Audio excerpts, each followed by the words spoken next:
नमस्कार, India news देख रहे हैं आप। आपके साथ मैं हूं सुरभि तिवारी। बुलेटिन की शुरुआत करेंगे बड़ी खबर के साथ। तो उत्तराखंड में चुनावी घमासान के बीच अब समीकरण लगातार बदल रहा है।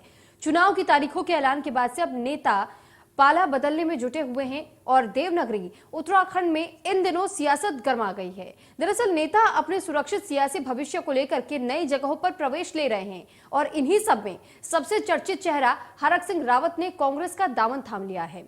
उत्तराखंड की राजनीति के धुरी कहे जाने वाले दिग्गज नेता हरक सिंह रावत 3 दशक से भी लंबे समय से राजनीति कर रहे हैं।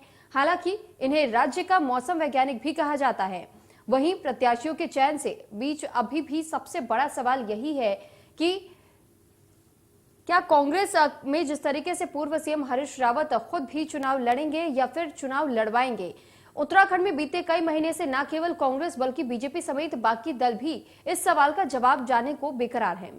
रावत हर बार इस सवाल को बेहद सफाई से टाल जाते हैं। रावत शुरू से कहते आ रहे हैं कि उनका चुनाव लड़ना या ना लड़ना हाईकमान और प्रदेश अध्यक्ष गणेश गोदियाल ही तय करेंगे। वो जहां से कहेंगे मैं चुनाव लड़ने के लिए मैदान में उतर जाऊंगा। जबकि राज्य के पूर्व मुख्यमंत्री त्रिवेंद्र सिंह रावत ने बीजेपी के राष्ट्रीय अध्यक्ष जेपी नड्डा को पत्र लिखकर चुनाव न लड़ने की इच्छा जाहिर की। उन्होंने हाईकमान से आग्रह किया कि उन्हें चुनाव न लड़ाया जाए। माना यह जा रहा है कि त्रिवेंद्र का चुनाव न लड़ने के पीछे हाईकमान का ही निर्देश है और जल्द हाईकमान त्रिवेंद्र को बड़ी जिम्मेदारी दे सकता है। वहीं आम आदमी पार्टी ने अपने पत्ते खोल दिए हैं और सीएम प्रत्याशी रिटायर्ड कर्नल अजय कोठियाल को गंगोत्री सीट से इस बार चुनाव लड़वा रही है। ऐसे में सवाल यही है कि कांग्रेस बीजेपी में क्या सब कुछ ठीक चल रहा है। हरक सिंह रावत ने कांग्रेस में जाने से कांग्रेस मजबूत होगी या फिर गुटबाजी, क्योंकि त्रिवेंद्र सिंह रावत का चुनाव न लड़ना कई सवाल खड़े करता है। तो हालांकि जिस तरीके से आम आदमी पार्टी ने अपने पत्ते खोले हैं, तो वहीं दूसरी ओर जिस तरीके से त्रिवेंद्र सिंह रावत की तरफ से पत्र लिख करके कहा गया कि उन्हें चुनाव ना लड़वाया जाए, और सवाल कहीं ना कहीं ये भी बनता है कि जिस तरीके से अभी हरक सिंह रावत ने कांग्रेस का दामन थामा और बीजेपी ने उन्हें 6 साल के लिए बैन कर दिया, तो ऐसे में कई सवाल खड़े होते हैं कि आखिर जो एक चुनावी अब मोड़ सामने आ रहा है, इस चुनावी मोड़ को किस करवट देखा जाए, ये एक अहम सवाल बना हुआ है। क्योंकि इससे किस पार्टी को धार मिलेगी और किस पार्टी को कहीं ना कहीं कमी का एहसास होगा, ये देखने वाली बात होगी। तो हरक सिंह रावत ने हालांकि कांग्रेस का दामन थामा और इसके बाद से कांग्रेस का दामन थामने के बाद उन्होंने इस बात की घोषणा खुद ही कर दी थी कि चाहे कुछ भी हो अपनी ओर से जोर लगाकर के वो चुनावी मैदान में उतरेंगे। तो हरक सिंह रावत को लेकर के पहले भी कई अटकलें लगाई जा रही थी और ये माना जा रहा था कि हो सकता है कि आने वाले समय में एक बार फिर से बीजेपी की तरफ से उन्हें मौका दिया जाए। लेकिन जिस तरीके से बीजेपी ने अपना रुख स्पष्ट किया कि जिस तरीके का उन्होंने व्यवहार किया, बर्ताव किया, वो उचित नहीं था और कुछ सोच समझकर ही उनको पार्टी से निष्कासित किया गया था। और दूसरी तरफ जब हरक सिंह रावत ने कांग्रेस पार्टी का दामन थामा, तो इससे पहले हरीश रावत की तरफ से भी बयान जारी किया गया था कि जैसा व्यवहार उनका पहले कांग्रेस के साथ रहा है, उसके लिए उनको पहले क्षमा मांगनी होगी और उसके बाद ही उन्हें पार्टी में दाखिला मिलेगा, और जिसके बाद से पार्टी में उन्हें सदस्यता दिला दी गई। हालांकि दूसरी ओर आम आदमी पार्टी की तरफ से अजय कोठियाल, जो कि रिटायर्ड कर्नल है, ऐसे में उनको लेकर भी अब चर्चाएं तेज है, क्योंकि जमीनी हकीकत से जुड़े हुए अजय कोठियाल को माना जाता रहा है। और अब देखना यह होगा कि क्या आम आदमी पार्टी के अपने पत्ते खोल देने के बाद और खासतौर पर जिस तरीके से एक कर्नल को उतारा गया है सियासी मैदान में, तो ये सियासत का जो मोड़ है ये किस ओर अभी और करवट लेता है। क्योंकि एक एक करके कांग्रेस पार्टी हो, बीजेपी हो या फिर आम आदमी पार्टी हो, अपने पत्ते तो खोल रहे हैं, लेकिन सवाल यही है कि मुख्य तौर पर चेहरा आम जनता किसे उस गद्दी पर देखना चाहती है। और वहीं बात अगर हरक सिंह रावत की भी की जाए, तो जिस तरीके से बार बार दल बदलना कांग्रेस में वापसी करने वाले पूर्व मंत्री हरक सिंह रावत का अभी शगल रहा है। ऐसे में 38 वर्ष से अब तक के राजनीति सफर में उन्होंने 5 बार दल बदल चुका है, लेकिन उनकी शुरुआत सबसे पहले भारतीय जनता पार्टी से ही हुई थी। और इसके साथ ही ये भी कहा जा रहा था कि कांग्रेस का दामन वो शायद आगे चल करके कभी ना थामे, लेकिन जिस तरीके का मोड़ आया और इस बीच में हरक सिंह रावत को पार्टी से निष्कासित कर दिया गया और इसके बाद उन्होंने कांग्रेस का दामन थाम लिया, तो ये एक बड़ा दावपेच माना जा रहा है कांग्रेस की तरफ से भी। क्योंकि जैसे ही बीजेपी की तरफ से उनको बैन किया गया, कांग्रेस पार्टी ने उनको अपनी पार्टी में शामिल कर लिया।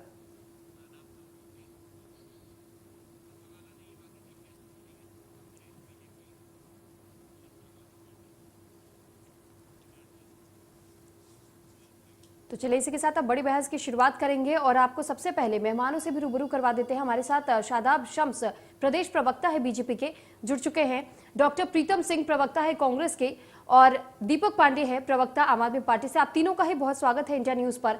चर्चा की शुरुआत करेंगे।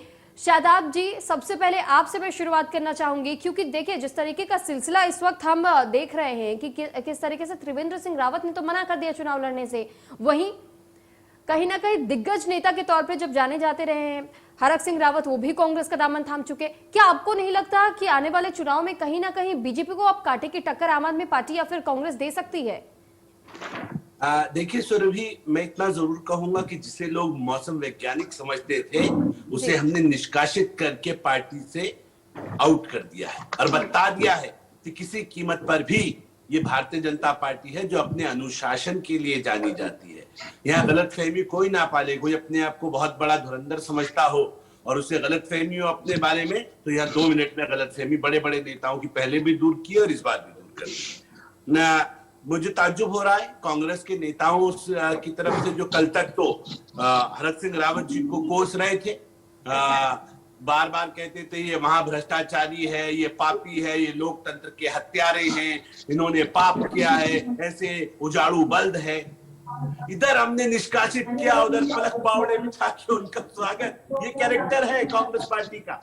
और कमाल की बात देखिए, हमने तो पहले ही कह दिया था हमारे यहाँ बहुत ज्यादा दाल नहीं गलने वाली, क्योंकि ये तो व्यक्तिवादी राजनीति के लिए भारतीय जनता पार्टी नहीं जानी जाती। भारतीय जनता पार्टी नेता आधारित पार्टी नहीं है। अच्छा, कांग्रेस के कैरेक्टर पर तो सवाल खड़े कर रहे हैं, लेकिन ऐसा तो बीजेपी ने भी किया है कि जो लोग अभी तक कांग्रेस से बाहर निकले हैं बीजेपी ने उन्हें भी जगह दी है। समाजवादी पार्टी से जो लोग बाहर निकले उन्हें भी जगह दी गई है बीजेपी में। तो अभी मैं आऊंगा, उससे पहले मैं अपनी बात को कंप्लीट कर दूं। मैं सिर्फ इतना कह रहा हूँ कि आपको ये समझना पड़ेगा कि व्यक्तिवादी राजनीति हमारे यहाँ नहीं चलती, परिवारवादी राजनीति हमारे यहाँ नहीं चलती। हरक सिंह रावत, मुझे अच्छा लगता कि हरक सिंह रावत जी अपने कार्यकर्ताओं के साथ भारतीय जनता पार्टी के साथ वहां कांग्रेस में शामिल होते। हमें अच्छा लगता कि कुछ नेता अपने साथ लेके गए, लेकिन पुत्रवधू के साथ सम्मिलित हो रहे हैं। पुत्रवधू उनके लिए टिकट मांग रहे हैं, मेरी पुत्रवधू को टिकट दो, मेरी बहू को टिकट दो। कोई अपने बेटे के लिए टिकट मांग रहा है, मेरे बेटे को टिकट दो, कोई बेटी के लिए टिकट मांग रहा है, क्योंकि ये सब कांग्रेस में चलता है। वो परिवारवाद की जननी है कांग्रेस, ऊपर से लेके नीचे तक। इसीलिए हम कहते हैं कि Congress party private limited company बन गई है कुछ लोगों की। वहां कार्यकर्ताओं की आवश्यकता नहीं है। जो दरी बिछाता है बेचारा दरी बिछाता रहेगा, उस कार्यकर्ता का भला होने वाला नहीं है। कुछ पैराशूट्स आएंगे परिवारवाद के नाम पे और आपके ऊपर से सब कुछ उड़ा के ले जाएंगे। ठीक, चलिए आपके बात को समझ गया। आपके इस बात के लिए मेरे पास एक सवाल भी है, लेकिन उससे पहले मैं रुख करना चाहूंगी डॉक्टर प्रतिमा सिंह का, जो कि कांग्रेस के प्रवक्ता है। सबसे पहले तो डॉक्टर प्रतिमा जी, आपका बहुत स्वागत है और आपसे यही सवाल रहेगा कि अभी आपने बीजेपी के प्रवक्ता को भी सुना, आपके कैरेक्टर पर सवाल खड़े किए जा रहे हैं कि कांग्रेस पार्टी तो इसी चरित्र के साथ आगे बढ़ती रही है। अगर कहीं से कोई दल से निकाला जाता है तो उन्हें अपनी पार्टी में, अपने खेमे में शामिल कर लेते हैं। क्या ये केवल कांग्रेस ही है जो ऐसी राजनीति करती है?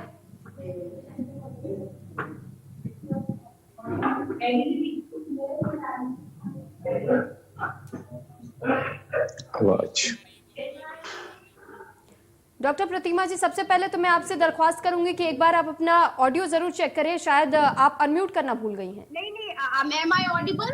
मैं जी जी जी जी। देखिए, मैं भारतीय जनता पार्टी के प्रवक्ता को सुन रही थी और मुझे ऐसा लग रहा है कि जिस पार्टी का चाल चरित्र और चेहरा उस जनता के सामने उजागर हो चुका है, वो व्यक्ति और वो पार्टी बात कर रहे हैं कांग्रेस के चरित्र पर। अब आप इसकी क्रोनोलॉजी समझिए। मेरे बड़े भाई कह रहे थे व्यक्तिवादी सोच की पार्टी नहीं है इनकी। मैं थोड़ा सा बस 10 सेकंड के लिए मुद्दे को अलग ले जाने की कोशिश करूंगी, फिर उसके बाद मुद्दे पे आ जाऊंगी। व्यक्तिवादी सोच नहीं होती अगर शदाब भाई, तो कल अमर जवान ज्योति को जिस तरीके से बुझाया गया नरेंद्र मोदी जी ने सिर्फ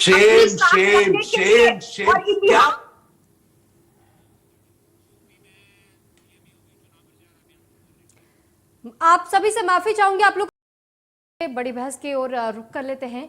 डॉक्टर प्रतिमा सिंह जी हमसे कुछ कह रही थी, उस वक्त माफ कीजिएगा, आपको रोकना पड़ गया था। आप अपनी बात पूरी कर लीजिए। देखिए, मैं बस इतना कह रही थी कि भारतीय जनता पार्टी जो परिवारवाद की बात करती है, वो खुद परिवारवाद में कितना उलझे हुए हैं, ये उत्तराखंड से लेकर और पूरा देश के समक्ष है कि जिस तरीके से आप समझिए भाजयुमो में और या एबीवीपी में कई ऐसे कार्यकर्ता हैं जो वो पद को डिजर्व करते थे, जो इनके कुछ एक मंत्री की पुत्री को प्राप्त हुआ है। और जय शाह, जिनका नाम सबके सामने है, मुझे नहीं पता उन्होंने कौन से स्टेट से क्रिकेट खेला और उनको जो है बीसीसीआई का सेक्रेटरी बनाने का कार्य जो है भारतीय जनता पार्टी ने किया। ऐसे कई नाम थे मेरे पास, एक लंबी चौड़ी फेहरिस्त है। तो मुझे लगता है भारतीय जनता पार्टी ना परिवारवाद की बात करे और ना व्यक्तिवादी राजनीति की बात करे, क्योंकि आज भारतीय जनता पार्टी जिस तरीके से अपनी ही कुंबे में फंसी हुई है, ये दर्शा रहा है। आपके खुद के पूर्व मुख्यमंत्री चिट्ठी लिख के कहते हैं कि मुझे चुनाव नहीं लड़ना। ये अपने आप में स्पष्ट करता है कि रण की शुरुआत होने से पहले ही योद्धा भाग गया। और योद्धा इसलिए भागा क्योंकि उस योद्धा ने अपने 4 साल के कार्यकाल में, भारतीय जनता पार्टी ने अपने 5 साल के कार्यकाल में ऐसे कोई भी कार्य नहीं किए जो जनता के हित को दर्शाते हो। आप सिर्फ आपसी कलह, गुटबाजी और अंतः कला में इस तरीके से उलझे रह गए कि आपको नजर ही नहीं आया कि जनता ने आपको प्रचंड let me respond. का मैंडेट दिया है कि जनता के लिए आप शादाब काम जी करें। आपके पास और भी ये आएंगे, बाकी के मेहमान भी हमारे साथ बने हुए हैं। नहीं, मैं इनका उत्तर दे दूं, उसके बाद मैं सिर्फ 15 सेकंड लूंगा, only 15 seconds। ठीक, पहले एक एक करके मैं सवाल बाकी मेहमानों से भी ले लेती हूँ, उसके बाद आपके पास लौटेंगे, आप अपनी बात पूरी कर लीजिएगा। डॉक्टर प्रतिमा जी, ठीक है, आपके पास भी लौटेंगे। अब एक बार दीपक पांडे जी से भी मैं जानना चाहूंगी कि आम आदमी पार्टी ने अपने पहले पत्ते तो खोल दिए हैं, अजय कोठियाल को उन्होंने चुनावी मैदान में उतार दिया, लेकिन क्या आपको लगता है कि कांटे की टक्कर आप इससे कहीं ना कहीं आप कांग्रेस या आम आदमी पार्टी को माफ कीजिएगा, आप कांग्रेस या फिर बीजेपी को दे सकेंगे? पहले तो इंडिया न्यूज के दर्शकों को प्रणाम जी। उत्तराखंड कहीं ना कहीं सैन्य बाहुबल्य है, आप जानते हैं, और कर्नल कोटियाल जी इसकी हमारे सैनिकों के लिए एक आइकन है, जिन्होंने एक अच्छा वर्कआउट करा है, जिन लोग आज उन्हें काफी पसंद करते हैं। और बिल्कुल इसलिए हमने सबसे पहले अपने जो आप कह सकते हैं उत्तराखंड का जो ये चुनावी रण चल रहा है, इसमें अपने यहाँ के उत्तराखंड के जो हमारे जो सेनापति उतरे हैं, यानी अरविंद केजरीवाल जी के सिपाही जो हैं, जिन्होंने नियुक्त करा है केजरीवाल साहब ने, बहुत सोच समझ के करा है, क्योंकि वो एक ईमानदार बेदाग छवि के प्रवृत्ति के हमारे कैंडिडेट हैं यहाँ के। दूसरी बात, जो उत्तराखंड में जो उन्होंने काम करे हैं वो किसी से छिपे नहीं है, और हमें बहुत प्राउड है कि एक सैनिक जो पुत्र है, जो सैनिक है, वो हमारे कैंडिडेट है। और मैं तो ये देख रहा हूँ, अभी आपने बीजेपी की एक लिस्ट जारी हुई जिसमें अभी आपने कहा, उसमें जो रितु खंडूरी का जिसका टिकट कटा है, मैं तो देख रहा हूँ कितना उनको अपमानित किया गया है कहीं ना कहीं, जिनके पिता वो पूर्व मुख्यमंत्री रहे हो, जिनके कहते हैं बेटी ने इलेक्शन लड़े हैं इतने पहले, और आज उनके पिता कहीं ना कहीं एक सैनिक भी रहे हैं, उनको बिल्कुल उन्होंने कोई सम्मान नहीं दिया है। सादाब आलम जी बड़े हंस हंस के ऐसे बातें रख रहे हैं जैसे दूध के ऐसे दुल्हे, इनकी हंसी देख के तो मतलब मेरे को तो ऐसे झन्नाट पैदा हो रहा था। मतलब मैं क्या कहूं, मैं इन लोगों को मतलब बेशर्मों की तरह बात करते हैं कि इनका यूज बेशरम तो आप हैं, कर लिए। मान्यवर आप बीच में बोलिए, बीच में बात मत कीजिए, आप बड़ा बेशरम बदतमीज आदमी है, बात पहले बात करने दीजिए। कौन है आप एक बात करने की सादाब आलम जी, आपके बारे में जानता हूँ मैं, आपके बात करने का तरीका जानता हूँ, जाहिल इंसान है आप, सबसे बड़े बताओ, आपकी बातों से जाहिलता नजर आती है, पढ़े लिखे तरह की बातें नहीं करते आप। अगर अरविंद केजरीवाल फर्जी सर्टिफिकेट लेके घूमते रहते हैं आप, सबसे बड़े जाइए वहां संदीप पात्रा के साथ जाके जाइए। नेता है, झूठ की राजनीति करते, शर्म नहीं आती? मूर्खों के राजा हैं आप। ठीक है, बात करने दीपक जी दीजिए और तुम तो सुपर दीपक अरे भाई साहब बात करने दीपक देंगे, जी, शादाब जी, बात मैं आप करने दोनों देंगे। से रिक्वेस्ट कर रही हूँ कि कृपया करके भाषा की मर्यादा रखें, तो इन्हें आप इस तरीके से समझाइए, अभद्र जरा भाषा का तमीज से प्रयोग मैं ना ये करें। कहना चाह रहा हूं, जब बीच में कोई बात कर रहा है तो ये इस तरह से बातें क्यों बीच में कर रहे हैं? भाषा का ज्ञान नहीं है, आपको नहीं दिख रहा है? नहीं तो इनसे बड़ा आपको नहीं, दिख रहा है, लेकिन ये बात कर उचित रहे हैं। तरीका नहीं है, आप अपनी अपनी बातों को बात रखें, कर लेकिन रहे हो, क्यों अभद्र आप भाषा पीछे का बातें कर रहे प्रयोग हैं? ना करें। मैंने कोई गलत बात नहीं करी है। तो मेरे कहने का मतलब ये है कि इनके वहां खुद इतने सिक्के इनके खोटे हैं, इनको और योद्धा ये जो राजनीतिक लोग हैं, इनको योद्धा की कोई इसलिए पैरवी नहीं करनी चाहिए मुझे लग रहा है, क्योंकि ये लोग दल बदलू है, कायर लोग हैं। इनको लगता है जहां से हम इलेक्शन जीत रहे हैं वहां हम जा रहे हैं। योद्धा चाहे जीतता या हारता तो वो वहां का वो कैंडिडेट होता। आज हरक सिंह रावत जी जब 10 लोगों को लेकर आ रहे थे तब ये रेड कारपेट बिछा रहे थे, आज चले गए तो आज पुत्र वधू को लेकर चले गए, कितने मजे से अभी बात कर रहे थे। अरे मेरे तो जो बीजेपी और कांग्रेस जो आज उत्तराखंड की जनता इनको संता बनता की उपाधि दे रही है, कहीं ना कहीं इनको आप देखिए चंगू मंगू के नाम से लोग ठीक है। वो करने लगे हैं आज की डेट में। और मैं तो ये कहना चाहता हूँ ठीक दीपक जी, चलिए ठीक है, आपके पास भी लौटेंगे। शुएब अहमद जी हमारे साथ बने हुए हैं, क्योंकि शुएब अहमद सिद्दीकी जी प्रमुख महासचिव है समाजवादी पार्टी से। सबसे पहले तो आपका भी स्वागत है इंटर न्यूज पर। शुएब जी, अभी आपने सभी को सुन लिया, लेकिन कहीं ना कहीं सवाल देखिए समाजवादी पार्टी पर भी उठता है। समाजवादी पार्टी एक और उत्तर प्रदेश में तो मजबूती के साथ कहीं ना कहीं डटी हुई नजर आ रही है, लेकिन उत्तराखंड में आपकी वो छवि कहीं ना कहीं धूमिल नजर क्यों आ रही है? आप फीके पड़ते हुए नजर क्यों आ रहे हैं उत्तराखंड में? देखिए सुरभि, सबसे पहले तो आपके चैनल के माध्यम से जितने मेरे यहाँ पर वक्ता बैठे हैं सब मेरे भाई और बहन हैं, और मेरा किसी से पर्सनली कोई गिलेज नहीं है। मैं अगर बात करूंगा तो यहाँ की उत्तराखंड की राजनीति आ रही है, प्रदेश बने सालों में उन्होंने राजनीति की भारतीय जनता पार्टी, मैं इन दोनों को एक ही सिक्के को दो कांग्रेस में घोटाले जनता से इस तरह का छल और कपट करते हैं जो जनता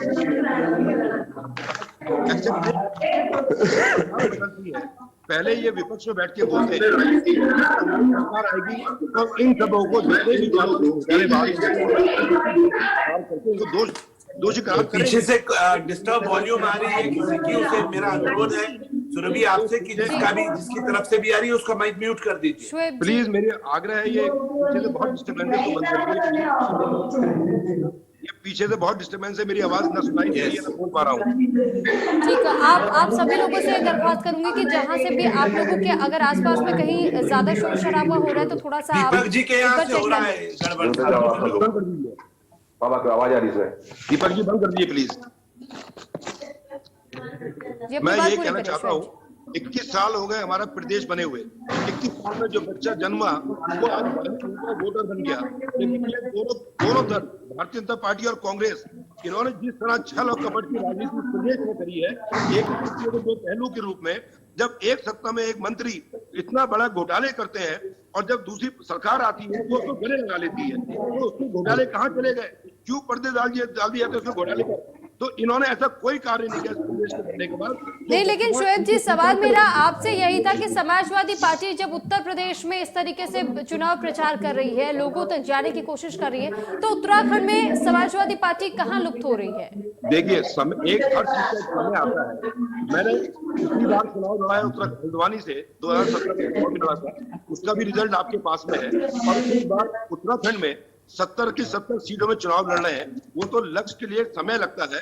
आज उत्तर प्रदेश से कांग्रेस भी गायब हो गई है, जैसे पहले वहां राज करा करती थी, तो जनता इसको स्वीकारेगी। अभी पूरे पर्वतीय क्षेत्र में आप देखिए एक विधानसभा से 5-5 आवेदन आ रहे हैं।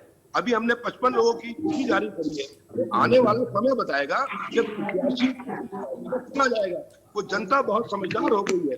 इन दोनों राजनीतिक दलों से चोर मौसेरे भाई हैं दोनों, और इन दोनों से इस बार जनता त्रस्त होकर जवाब देगी 2022 के चुनाव में। तो इनके लिए यहाँ पर लाभकारियों को प्रदेश के विकास की बात करेगा, ये विकास की बात नहीं करते, व्यक्तिगत विकास करते हैं। 21 साल पहले जो उनके नेता जो उनका हाल था, उनका विकास देखो कहाँ पहुंच गए। दल बदलने की राजनीति जनता अब मारेगी इन लोगों को, पहले में कांग्रेस में, पहले यहाँ फिर वहां लोगों को। ठीक, ऐसे लोगों को ठीक है शुएब जी। शादाब जी, उस वक्त आप कुछ कहना चाह रहे थे और अब आप अपनी बात को रख सकते हैं, क्योंकि कई सारे आरोप अब तक आप पर लग चुके हैं। सुरभि, सबसे पहले तो मैं आपसे चाहूंगा कि आप दीपक पांडे को म्यूट कर दें, क्योंकि उनके यहाँ से लगातार आवाज आ रही है, वो डिस्टर्ब कर रही है। दीपक जी आपसे दरख्वास्त करेंगे एक बार फिर से आप चेक कर लीजिए, क्योंकि आपके यहाँ से काफी आवाजें आ रही है। जी धन्यवाद। मैं बड़ी ईमानदारी से एक एक करके जवाब दूंगा। प्रतिमा जी, एक तो झूठ की राजनीति बंद कर देनी चाहिए आप लोगों को, क्योंकि मुझे लगता है कि इतना गिरेगी कांग्रेस नीचे, इतना तो मालूम था, लेकिन जरूरत से ज्यादा नीचे गिर गई है। अभी आपने कहा कि अमर जवान ज्योति को बुझा दिया गया है। 4 दशकों का ये डिमांड थी कि वॉर मेमोरियल बनना चाहिए। दिल्ली में वॉर मेमोरियल बना और वहां अमर जवान ज्योति जल रही है, ये विलय किया गया अमर जवान ज्योति का। पहले सुनिएगा आराम से, मैंने आपको सुना जब आप बोल रही थी, सुनिए आराम से। लेकिन झूठ की राजनीति, अरे भाई सुनिए ना, आप बोल रही थी, मैंने सुना आपको, अब सुनिए। मैंने कहा क्या झूठ की राजनीति आपके राष्ट्रीय प्रवक्ता हो या आप लोग आप इस झूठ की गंदी राजनीति से बाज आ जाइए, नहीं तो जनता देख रही है, आपका वो हश्र करेगी कि आपको समझ में नहीं आएगा कि क्या करें। मैंने सिर्फ और सिर्फ इतना कहा, ये सैन्य प्रदेश है, यहाँ आके अगर आपके राष्ट्रीय प्रवक्ता इसी झूठ की गंदी राजनीति करेंगे, आपको क्या लगा आज वहां बड़ी से बड़ी लाइन। अब हम सब लोगों ने देखा कि नेताजी सुभाष चंद्र बोस जो प्रथम सेना नायक थे, जिन्होंने आजाद हिंद फौज बना के मजबूत क्रांतिकारी, जिसे आप लोगों ने, गांधी परिवार ने एक साइड लाइन किया हुआ था, उनकी पहचान को दबा रखा था, हमने उस चेहरे को आगे लेके आए हैं। अगर इससे कांग्रेस के पेट में दर्द है तो मुझे लगता है कि उसकी प्रतिमा जी बिल्कुल आपको भी समय देंगे, एक बार अपनी बात पूरी कर ले, उसके बाद आपके पास भी लौटूंगा। दूसरा, अभी दीपक जी कह रहे थे, उन्होंने रितु खंडूरी जी का नाम लिया कि यहाँ टिकट काट दिया गया, उन्हें बड़ी चिंता हो रही है रितु खंडूरी जी की। अरे आप शायद, मेरे को सैनिकों के सम्मान की बात कर रहा हूँ अभी जो आप सैन्य प्रदेश की अभी जो बात कर रहे हैं, गर्व है, जिसपे हम गर्व करते हैं, उनकी बात कर रहा हूँ, और महिला सम्मान की बात कर रहा हूँ। मैं आ रहा हूँ उस पे ना। जी मित्र, बिल्कुल बिल्कुल। मैंने कहा कि रितु खंडूरी हमारी बड़ी नेता है, हमने उन्हें प्रदेश का अध्यक्ष भी बनाया हुआ है, महिला भारतीय जनता पार्टी का। अब दूसरी इंपॉर्टेंट लाइन हमारी ये थी, इससे पहले हमने तीरथ सिंह रावत जी का टिकट काटा था पिछले चुनाव में, और तीरथ सिंह रावत सांसद बने पौड़ी से, और फिर हमारे राष्ट्रीय सचिव बने, हिमाचल के प्रभारी बने, और इस प्रदेश के मुख्यमंत्री भी बने।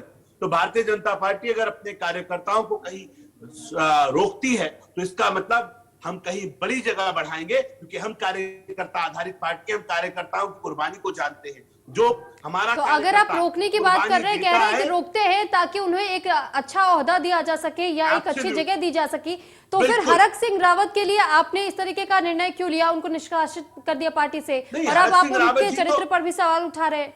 नहीं, बिल्कुल बहुत अच्छा प्रश्न आपका सुरभि। हरक सिंह रावत डिमांड कर रहे थे, मेरे यहाँ पार्टी में डिमांड नहीं करता, वो ये मानता है ये पार्टी मेरी माँ है, और मेरी माँ मेरे बारे में शादाब जी शायद आप वो क्षण में भूल रहे हैं जिस वक्त बीजेपी के कई नेताओं ने अपने अपने घर वालों के लिए पार्टी से टिकट की मांग की थी। हाल फिलहाल की बात बता रही हूँ मैं आपको, शादाब जी के और उनके बेटे को इसी साल में टिकट दिया गया था। जी कुछ कहना चाहेंगे इस पर आप? दीजिए जी प्रतिमा जी बात रखिए, अपनी झूठ का प्रमाण मत दीजिए। अरे आई तो कांग्रेस में छोड़ा हुआ आम आदमी पार्टी, जिसे सबने टाल रखा है दीपक भाई, जूठन खाने की आदत है, जूठन खाने की आदत है पूरी की पूरी आम आदमी पार्टी शुरू होने से पहले खत्म हो गई। एक एक करके बोल लीजिए। चिंता मत कीजिए, इस बार भी आपकी जमानत।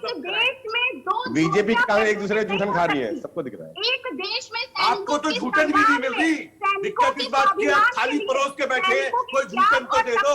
अरे अभी फिर ले लोगे आप शादाब जी, अभी फिर शादाब जी ठीक है, आपको बोलने का मौका दिया गया। दीपक जी आपके पास भी लौटूंगी, अभी डॉक्टर प्रतिमा जी को बोलने दीजिए, और शब्दों की मर्यादा बनाए रखिए। आप लोग से बार बार दरख्वास्त कर रही हूँ कि आप लोग शब्दों की मर्यादा बनाए रखिए। डॉक्टर प्रतिमा जी बात पूरी कीजिए। अभी भारतीय जनता पार्टी के प्रवक्ता ने कहा कि वो ज्योति बुझाई नहीं गई है, उसे हमने विनय किया है। तो एक बात आपको बता दूं कि ये व्यक्तिगत स्वार्थ के चलते आपने किया है। सेना का सम्मान बुझा दी गई है का अपमान समझते हैं, बुझा दी गई है किसे कहते हैं मालूम है? अमर जवान ज्योति को बुझाने की बात की आपने, शर्म नहीं आती झूठ परोसते हुए? अब स्वीकार कर रही है, आप माफी मांगनी पड़ेगी, पूरे देश से प्रदेश से माफी मांगनी पड़ेगी। शुरू हो गए संतापन का, यही पूरा प्रदेश देख रहा है, इसीलिए शादाब जी आपके समय किसी ने नहीं कहा था, उनको बोल तो लेने दीजिए, उसके बाद आप भी अपनी बात रख दीजिएगा, ऐसे तो फिर बहस नहीं हो पाएगी।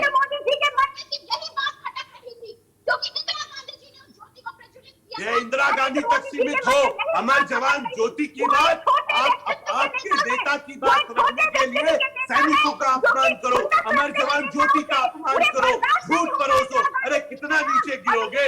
शादाब जी और प्रतिमा जी, मैं आप दोनों से दरख्वास्त कर रही हूँ, आप लोग मुद्दे को भटकाने की कोशिश कर रहे हैं, आप लोग मुद्दे पे बात नहीं कर रहे हैं, हम बात उत्तराखंड की राजनीति को लेकर के कर रहे हैं।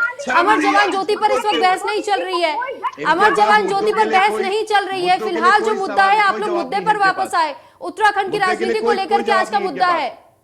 मैं मुद्दे पे भी वापस आऊंगी। मुद्दे की ट्रेन नहीं घुमा दी इन्होंने। भारतीय जनता पार्टी के प्रवक्ता ने बोलने नहीं दिया।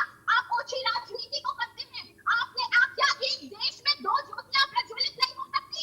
सेना के सम्मान में, सेना के स्वाभिमान में, जिन सैनिकों ने 1971 में इस देश, अरे क्यों झूठ परोस रहे हो? पूरा देश दिखा रहा है, सारे चैनल दिखा रहे हैं हमारे जवान जो थी उसी तरह से अपने शौर्य के साथ वैसे ही विराजमान है। उसे सिर्फ बुलेट किया गया है। प्रतिमा जी, ठीक ठीक, प्रतिमा जी और शादाब जी, आप मानने को तैयार नहीं है, ठीक है। आप लोगों के पास मैं लौटूंगी, लेकिन फिलहाल दीपक जी आप भी कुछ कह रहे थे, आप अपनी बात पूरी कर सकते हैं, फिर मैं शुएब जी के पास भी जाऊंगी। संता बनता हो कि उत्तराखंड के संता बनता हो की आवाज म्यूट कर दीजिए। ये इसी तरह लड़ रहे, इसी तरह उत्तराखंड गर्त में गया है इनकी इन लड़ाइयों की वजह से। आज तीसरा विकल्प जनता को मिल गया है, तीसरा विकल्प जनता को मिल गया। जनता अपना निर्णय कर लेगी, अपने भविष्य का निर्णय कर लेगी। अरे सादाब भाई कोई नहीं बात कर रहा आज आपके कैसी बनाया है, क्या मुद्दा नहीं है जमीन में जाने के लिए। एडवर्टाइजमेंट के भरोसे बैठे हैं, थोड़े दिन तक मौका आम आदमी पार्टी केवल काम की बात करती है। आप मुझे प्रतिमा जी, शादाब जी, दीपक जी, मैं आप तीनों से एक चीज ही पूछना चाहती हूँ, अगर आप लोग एक साथ बोलेंगे, शुएब जी भी तो इंतजार कर रहे हैं, आप लोग अगर एक साथ बोलेंगे तो जनता सुन नहीं पाएगी आपको। एक एक करके बोलिए। भाई सरकारी स्कूल का बहुजन समाज बनाना है, इसकी 9 सीटें रही 20 साल हो गए उत्तराखंड में। नहीं है यहाँ कोई, इसको फिक्र मानिए, इन चैनल वालों की मेहरबानी है जो आपको। शादाब जी, आप किसी को बोलने का मौका नहीं देंगे तो फिर कैसे कोई अपनी बात को आगे बढ़ाएगा। शादाब जी, आपके समय कोई नहीं बोल रहा है तो कम से कम दूसरों को भी बोलने का मौका दीजिए। मैडम देखिए मेरी बात नहीं हुई है पूरी। मिलके खेल रहे हो। प्रतिमा जी, शादाब जी, वैसे भी आप मुद्दे से भटक रहे हैं। दीपक जी, आप अपनी बात को पूरी कर लीजिए। मिलके खेल मैडम एक बार अपना सवाल दोबारा कीजिए। मैंने ये लोग बात नहीं करने दे रहे हैं, सुनने दे रहे हैं लोग आपस में, इतने लड़ जा रहे हैं। हमारा आज का मुद्दा ही उत्तराखंड की राजनीति को लेकर के है। जिस तरीके से आम आदमी पार्टी ने अपने पत्ते खोले, कांग्रेस भी कहीं ना कहीं पकड़ बनाने की कोशिश कर रही है, बीजेपी तो कोशिशों में जुटी हुई है। त्रिवेंद्र सिंह रावत ने उन्होंने चुनाव लड़ने से मना कर दिया। क्या ये लगता है कि आने वाले चुनाव में गहरा असर इसका देखने को मिल सकता है? बताइए। बिल्कुल, त्रिवेंद्र सिंह रावत जी, मैडम इनकी आवाज म्यूट कर दीजिए पहले तो। रुपए देंगे। त्रिवेंद्र सिंह रावत जी जो है, यहाँ वादा कर रहे हो, देखिए बात नहीं करना देने देते, जनता तक आम आदमी पार्टी की बात नहीं पहुंचाना चाहते। मैडम जनता की बात, आम आदमी पार्टी की बात ये जनता तक नहीं पहुंचने जा रहे, इनके आवाज म्यूट कर अरे मैं आपसे पूछ रहा हूँ, बताइए ना। आप एंकर नहीं है, मैं आपका जवाब देने के लिए नहीं आया हूँ। शादाब जी, इस तरीके से आप किसी को बात करनी नहीं दे रहे। तुम्हारे पास मुख्यमंत्री शादाब जी, गलत है, बहुत गलत है शादाब जी। आप इस तरीके से बात किसी को करनी नहीं दे रहे। आपके समय किसी ने नहीं बोला। ये इतनी बौखलाहट यहाँ पर क्यों नजर आ रही है आप में? आपको डिबेट में बात करनी नहीं आती, मत कीजिए। अपनी चमचागिरी अपनी नेताओं को दिखाओ। शादाब जी, क्या आपको डर लग रहा है कि कहीं कोई आपकी कमियां ना गिना दे, या फिर कहीं पार्टी की कोई कमियों को उजागर ना करके? तो बोलने का मौका तो दीजिए। आप बोलने का मौका नहीं देंगे तो आप सुनेंगे कैसे? मर्यादा पुरुषोत्तम राम की तरह बात करना भी आता है, परशुराम की तरह मुझे गुस्सा करना भी आता है। आप बात को सुन लीजिए पहले। जातिवादी राजनीति पे उतर जाते हो पांडे जी। अरे कौन, सबको पता है हिंदू मुस्लिम कौन ठीक है, ठीक है। अब आप तीनों से दरख्वास्त करूंगी, बहुत समय आप लोगों को दे चुकी हूँ।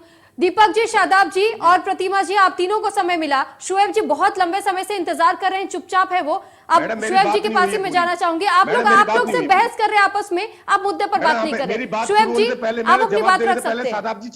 शादाब जी करारा जवाब सुनना नहीं चाह रहे। सुरभि, मैं एक बात कहना चाहता हूं, जिस तरह ये अभी हमारे भाई और बहन जिस तरह यहाँ पर अभी मीडिया पे लड़ रहे हैं, मैं आपसे गुजारिश करता हूं कि जनता हमें सुनना चाहती है और आपस में ऐसे लड़ाई न करें। किसी की दुश्मनी नहीं है एक दूसरे से, विचारों की लड़ाई है, मुद्दों की लड़ाई है। मैं ये कहना चाहता हूं, 21 सालों में दोनों दल सदन में बैठ चुके हैं। जब कांग्रेस सदन में बैठती है, सत्ता में होती है, तो मित्र विपक्ष की भूमिका में जब विपक्ष बैठता है मुंह पे टेप लगाकर, अगर जो लड़ाई हम आज लड़ रहे हैं उस टाइम पर अगर हम लड़ाई लड़े, सड़क पे नजर ही नहीं आती। प्रतिमा जी बात करने दीजिए एक आदमी को। प्रतिमा जी देखिए, जिस वक्त आप बोल रही थी शुएब जी बिल्कुल शांत थे, आप तीनों के बोलते वक्त वो बिल्कुल शांत थे। प्रतिमा जी ये गलत है। प्रतिमा जी, मैंने आपको मौका दिया था। प्रतिमा जी गलत है, ये तरीका बहुत गलत है। शुएब जी को अपनी बात पूरी करने दीजिए। देखिए ऐसे फिर चर्चा तो हो ही नहीं सकती है। प्रतिमा जी, ऐसे कोई चर्चा पूरी नहीं हो पाएगी।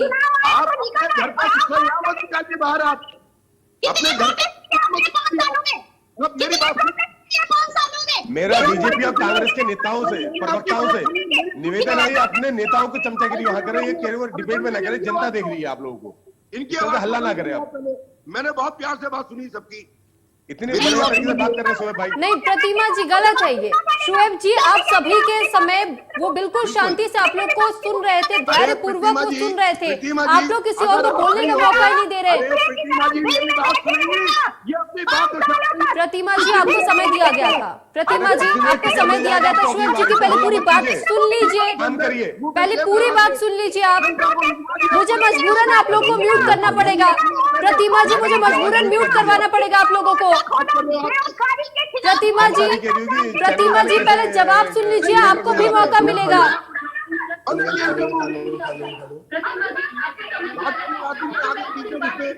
काम की बात करेंगे नहीं, दूसरे को सुनेंगे नहीं। शोएब जी, अब अपनी बात आवाज म्यूट कर दीजिए प्लीज, मेरा निवेदन है।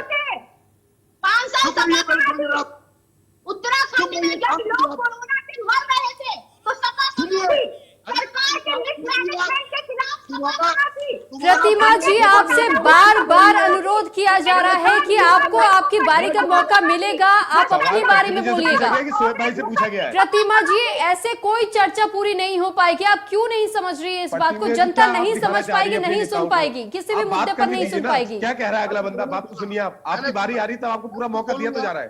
मौका दिया, मेरे मौके में तो आप भारतीय जनता पार्टी के प्रवक्ता और आप बोल पड़े। आप भी बोल पड़े। अगर मैंने बोला मैं माफी मांगूंगा, मैं माफी मांग रहा हूँ ना आपसे। अगर आपके बीच में बोला तो माफी मांग लेना, आप बात तो करनी थी। प्रतिमा जी देखिए, प्रतिमा जी, ऐसा नहीं था कि आपको मौका नहीं दिया गया था, आपको पूरा मौका मिला था। उस वक्त आप मुद्दे से भटक करके दूसरी बातों को लेकर के आ रही थी, और हमारा मुद्दा आज का अमर जवान ज्योति नहीं बल्कि उत्तराखंड की राजनीति को लेकर के है। आप प्लीज इस तरीके से डिस्टर्ब ना कीजिए। शोएब जी, अपनी बात पूरी कीजिए, उसके बाद मैं बाकी के मेहमानों के पास भी जाऊंगी। सुरभि जी, ये मेरी बहन ने एक बात ये कही कि कहीं समाजवादी पार्टी विपक्ष कोई नहीं दिखाई दी कि सड़कों पर। मैं एक चीज कहना चाहता हूं, हमारे देश के प्रधानमंत्री जी अभी हल्द्वानी आए थे चुनाव पे, यहाँ पर अपने प्रचार करने के लिए। तो उसमें शर्म आनी चाहिए कांग्रेस को। कांग्रेस अपने नेशनल पेज पे समाजवादी पार्टी का विरोध दिखा रही है। समाजवादी पार्टी मेरी गिरफ्तारियां दिखा रही है, मेरे भाषण दिखा रही है। तो कहां थे कांग्रेस के कार्यकर्ता? नेशनल पेज पे आपकी न्यूजों में, आपके नेशनल पेज की पेज में मेरा विरोध दर्शा रही है। तुम्हें समाजवादी का विरोध दर्शाना पड़ रहा है, ऐसे गायब हो आप प्रदेश में से। जब प्रदेश में अगर भारतीय जनता पार्टी कोई गलत काम कर रही है तो विपक्ष की भूमिका में आप क्यों नहीं बोलते? वहां शांति क्यों बनाए रखते हैं? अरे शोएब भाई, आप एक हैं, क्यों परेशान हो रहे हैं? मिलके मत खेलो, हम सब जानते हैं, मिले हुए हैं आप। अब शोएब जी शुरू हो गए। एक आप हैं। शोएब जी, उत्तराखंड की राजनीति को लेकर के आपको अगर कुछ कहना है तो कहिए, नहीं तो फिर मैं दूसरे मेहमान के पास जाऊंगी। अब आप भी कहीं ना कहीं मुद्दे को भटकाने की कोशिश कर रहे हैं। शोएब जी, आप सिर्फ मुद्दे पर बात कीजिए, आप लोगों ने सिर्फ मुद्दे पर बात कीजिए। समाजवादी पार्टी उत्तराखंड में क्या कर रही है, क्या रणनीति है आगे के लिए? उनका टिकट काट दिया आपने। आप महिला शक्ति की बात करती हैं? अरे क्या कर रहा है आपने टिकट का वितरण अपने? आप कितने अल्पसंख्यकों को टिकट देते हैं कांग्रेस वाले इस प्रदेश में? खाली वोट चाहिए। शोएब जी, मैं आपसे जानना चाहती हूँ कि समाजवादी पार्टी इस वक्त उत्तराखंड की राजनीति के लिए क्या कुछ कदम उठा रही है, किस तरीके की रणनीति आप लोग की होने वाली, क्योंकि उत्तराखंड से तो आप बिल्कुल गायब दिख रहे हैं। हम लोग इस बार उत्तराखंड की जनता पूरी तरीके से दिखा देगी इन दोनों दलों को जिन्होंने राज किया है, इन्होंने लूटा इस प्रदेश को। इसका जवाब यहाँ की जनता देगी ना। इसका जवाब जनता इस बार 2022 के चुनाव के रूप में देगी। इन दोनों दलों ने जिस तरह खिलवाड़ किया है, जिस तरीके से अकेले उत्तर प्रदेश के अंदर खाली भारतीय जनता पार्टी का सुपड़ा साफ करने के लिए माननीय अखिलेश यादव जी बैठे हैं, इस तरह यहाँ की जनता जवाब देगी। कांग्रेस की भूमिका बहुत गलत रही इस प्रदेश के अंदर। उन्होंने भारतीय जनता पार्टी का बहुत साथ दिया है, चुप्पी साथ कर ठेप लगाकर। ठीक है, शादाब जी लौटूंगे आपके पास। डॉक्टर प्रतिमा जी काफी देर से कुछ कहना चाह रही है, एक बार उनको भी सुन लेते हैं। ठीक है, आप शोएब जी। डॉक्टर प्रतिमा, पहली बात ये है कि मुझे ये जो सपा के हमारे जो भी महासचिव है, ये देखिए बौखला गए।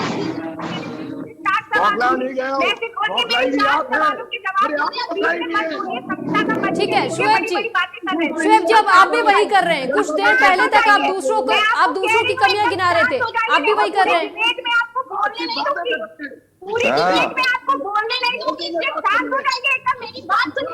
आप ऐसी शैली का बयान मत कीजिए। शोएब जी ऐसी बातें मत कीजिए। आपने बात की, आपकी बात सुनी गई, अब प्रतिमा जी को बोलने दीजिए। प्रतिमा जी, देखिए, पूरे 5 सालों में भ्रष्टाचार के खिलाफ, महंगाई के खिलाफ, बेरोजगारी के खिलाफ, किसानों की हत्या के खिलाफ कांग्रेस पार्टी ने मुखरता से विरोध प्रदर्शन सदन से लेकर सड़क तक करने का कार्य किया है। मुझे एक न्यूज ऐसी बता दीजिए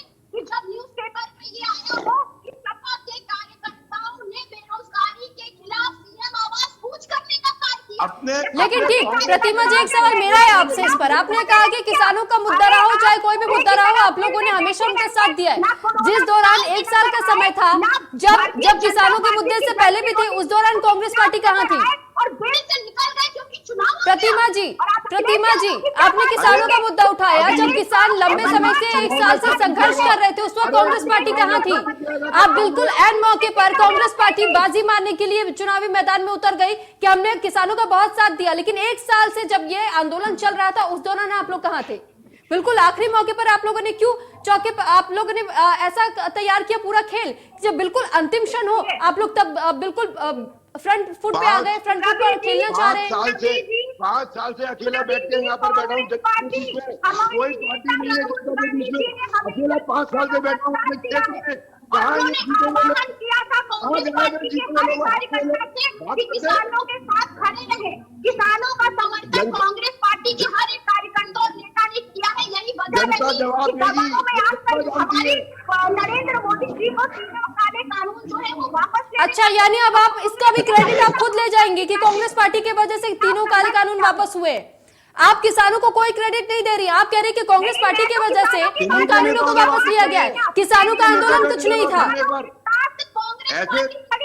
ये तो राजनीति वाली बात हो गई। 1 साल से जब किसान डटे हुए थे तब कांग्रेस पार्टी नहीं दिखी थी, जब बिल्कुल अंत समय आया था, जब वो आंदोलन और तेज हो गया था, उस वक्त कांग्रेस पार्टी ने साथ दिया था किसान का। पूरे देश ने देखा है। उनकी आगे आज झुकी है। चलिए ठीक प्रतिभा जी, ठीक है। शादाब जी, आप काफी देर से कुछ कहना चाह रहे थे, आप भी अपनी बात पूरी कर लीजिए।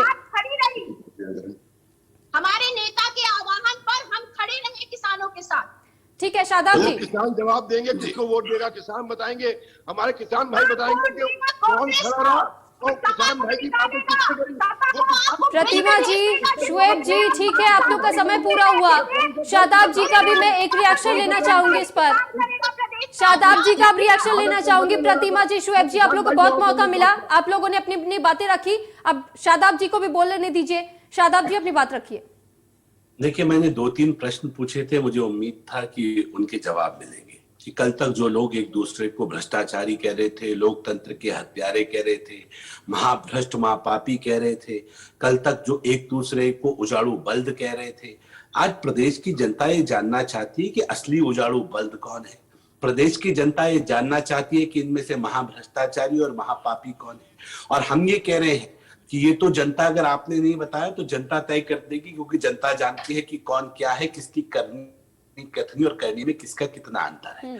हम केवल और केवल इतना कह रहे हैं कि एक तरफ है व्यक्तिगत विचारधारा, व्यक्तिगत हित वाली पार्टी, जो तमाम नेता कोई अपनी पुत्री के लिए टिकट मांगता है। मैं मेरा टर्न है, होने दीजिए फिर बोलिएगा जी। एक तरफ है व्यक्तिगत हित।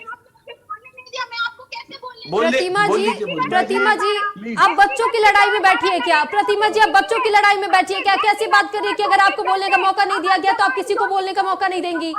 प्रतिमा जी, ये गलत है। प्रतिमा जी बहुत गलत कर रही हैं। शादाब जी, अपनी बात पूरी कीजिए। आप शोएब भाई को बात करने दीजिए।